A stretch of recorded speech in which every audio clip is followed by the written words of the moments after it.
नमस्कार। गरुड़ पुराण चौथा अध्याय। गरुड़ जी ने कहा, हे केशव, किन पापों के कारण पापी मनुष्य जमलोक के महामार्ग में जाते हैं और किन पापों से बैतरणी में गिरते हैं तथा किन पापों के कारण नरक में जाते हैं, वह मुझे बताइए। फिर भगवान बोले, सदा पाप कर्मों में लगे हुए शुभ कर्मों से विमुख प्राणी एक नरक से दूसरे नरक को, एक दुख के बाद दूसरे दुख को तथा एक भय के बाद दूसरे भय को प्राप्त होते हैं। धार्मिक जन धर्मराजपुर में 3 दिशाओं के स्थित द्वारों से जाते हैं और पापू पुरुष दक्षिण द्वार के मार्ग से ही वहां जाते हैं। इसी महादुखदायी दक्षिण मार्ग में बैतरणी नदी है। इसमें जो पापी पुरुष जाते हैं उन्हें मैं तुम्हें बताता हूँ। जो ब्राह्मण की हत्या करने वाले, सुरापान करने वाले, गोघाती, बाल हत्यारे, स्त्री की हत्या करने वाले, गर्भपात करने वाले और गुप्त रूप से पाप करने वाले हैं, जो गुरु के धन को हरण करने वाले, देवता अथवा ब्राह्मण का धन हरण करने वाले, स्त्री द्रव्यहारी, बाल द्रव्यहारी है, जो ऋण लेकर उसे न लौटाने वाले, धरोहर का अपहरण करने वाले, विश्वासघात करने वाले, विषपान देकर मार डालने वाले, दूसरों के दोष को ग्रहण करने वाले, गुणों की प्रशंसा न करने वाले, गुणवान के साथ डाह रखने वाले, नीचों के साथ अनुराग रखने वाले, मूढ़ सत्संगी से दूर रहने वाले हैं, जो तीर्थों, सज्जनों, सत्कर्मों, गुरुजनों और देवताओं की निंदा करने वाले हैं, पुराण, वेद, मीमांसा, न्याय और वेदांता को दूषित करने वाले हैं, दुखी व्यक्ति को देखकर प्रसन्न होने वाले, प्रसन्न को दुख देने वाले, दुर्वचन बोलने वाले तथा दूषित चित्तवृत्ति वाले हैं, जो हितकर वाक्य और शास्त्रीय वचनों को भी कभी ना सुनने वाले, अपने को सर्वश्रेष्ठ समझने वाले, घमंडी, मूर्ख होते हुए अपने को विद्वान समझने वाले हैं, ये तथा अन्य बहुत पापों का अर्जन करने वाले अधर्मी जीव रात दिन रोते हुए यम मार्ग में जाते हैं। यमदूतों के द्वारा पीटे जाते हुए वे पापी बैतरणी की ओर जाते हैं और उसमें गिरते हैं। ऐसे उन पापियों के विषय में मैं तुम्हें बताता हूँ। जो माता पिता, गुरु, आचार्य और पूज्य जनों को अपमानित करते हैं वे मनुष्य बैतरणी में डूबते हैं। जो पुरुष पतिव्रता, सचैत्र, उत्तम कुल में उत्पन्न, विनय से युक्त स्त्री को देश के कारण छोड़ देते हैं वे बैतरणी में पड़ते हैं। जो हजारों गुणों के होने पर भी सत्पुरुषों में दोष का आरोपण करते हैं और उनकी अवहेलना करते हैं वे बैतरणी में पड़ते हैं। वचन दे करके जो ब्राह्मण का यथार्थ रूप में दान नहीं देता है और बुला करके जो व्यक्ति नहीं है ऐसा कहता है, वे दोनों सदा बैतरणी में निवास करते हैं।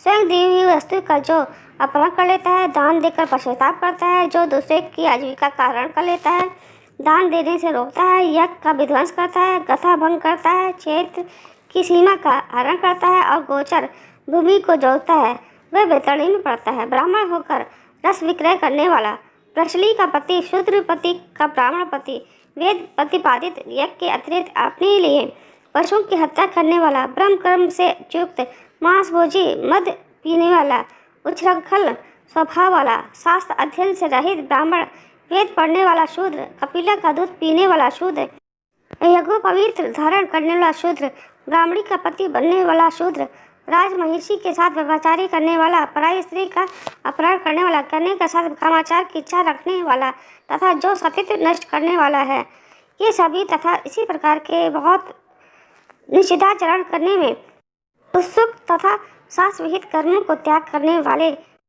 वे मूढ़जन बैतरणी में गिरते हैं। सभी मार्गों को पार करके पापी यम के भवन में पहुँचते और पुनः यम की आज्ञा से आकर दूत उन्हें बैतरणी में फेंक देते हैं। हे खगराज, यह बैतरणी नदी कष्ट प्रदान करने वाला सभी प्रमुख नर सर्वाधिक कष्टप्रद है, इसलिए यमदूत पापियों को उस बैतरणी में फेंकते हैं।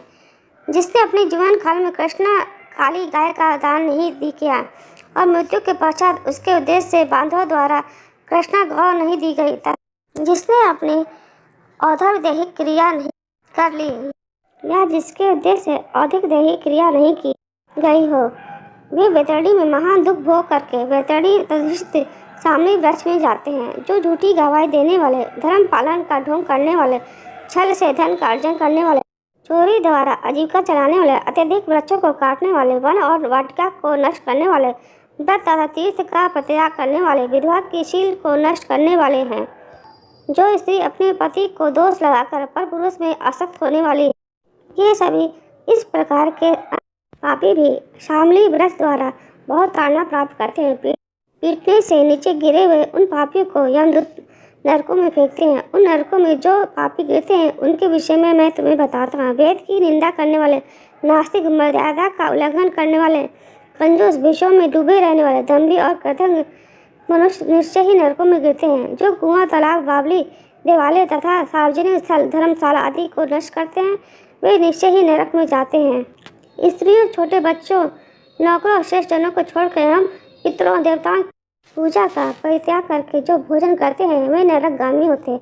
जो मार्ग को कीलों से, पुलों से, लकड़ियों से तथा पत्थरों एवं कांटों से रोकते हैं निश्चय ही वे नरकगामी होते हैं। जो मंद पुरुष भगवान शिव, भगवती शक्ति, नारायण, सूर्य, गणेश, सद्गुरु और विद्वान इनकी पूजा नहीं करते वे नरक में जाते हैं। दासी को अपना मसैया पर आरोपित करने से ब्राह्मण अधोगति को प्राप्त होता है और शूद्रों में संतान उत्पन्न करने से वह ब्राह्मणत्व से च्युत हो जाता है।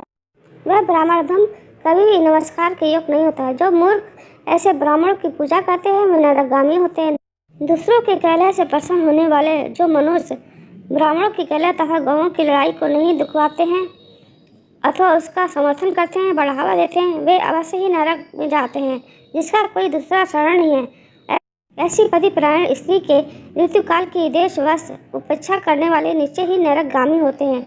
जो कामांध पुरुष रजस्वला स्त्री से गमन करते हैं अथवा पर्व के दिनों में जल में, दिन में तथा श्राद्ध के दिन कामुक होकर स्त्री संग करते हैं वे नरकगामी होते हैं। जो अपने शरीर के मल को आग, जल, उपवन, मार्ग अथवा गौशाला में फेंकते हैं वे निश्चित ही नरकगामी होते हैं।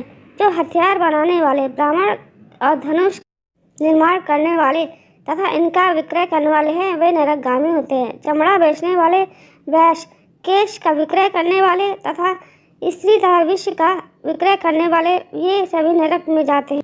जो अनाथ के ऊपर कृपा नहीं करते हैं, सत्पुरुष से देश करते हैं और निरपराध को दंड देते हैं वे नरकगामी होते हैं।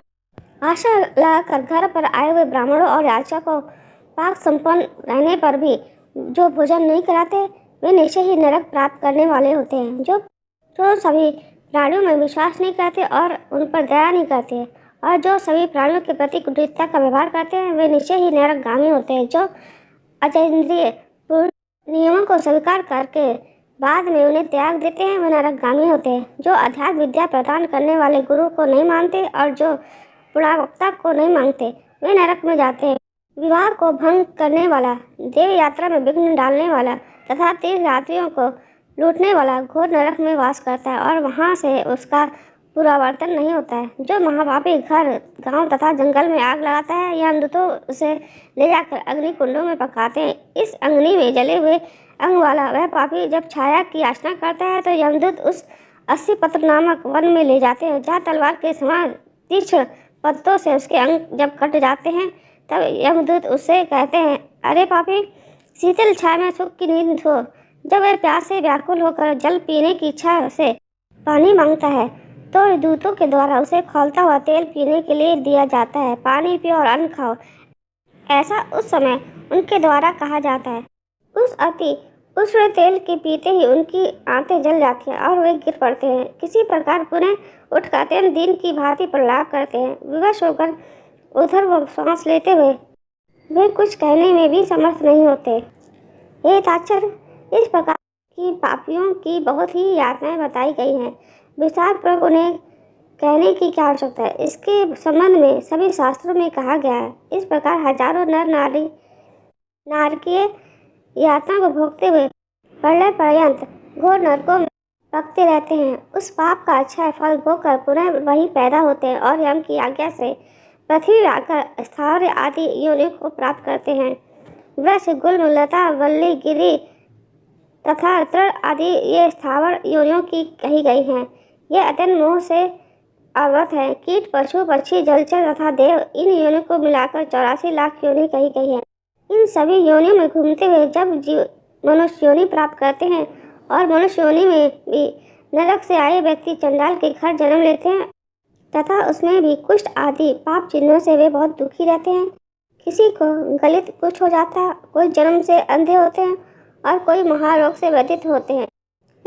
इस प्रकार पुरुष और स्त्री में पाप के चिन्ह दिखाई देते हैं। नमस्कार।